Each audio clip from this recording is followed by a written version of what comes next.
আসসালামু আলাইকুম রহমতুল্লাহ। বন্ধুরা, আমরা কি জানি আমাদের উপর কুরবানি ওয়াজিব হয়েছে কিনা?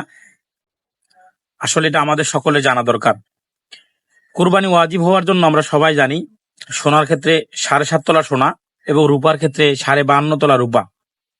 তো সোনার দামটা যদি বেশি, এটা হিসাব আমরা করতে না যাই, তো 52.5 তোলা রূপার যদি আমরা বাজার দর আজকে হিসাব করতে যাই, বর্তমান আনুমানিক 2000 টাকা বাজার চলতেছে।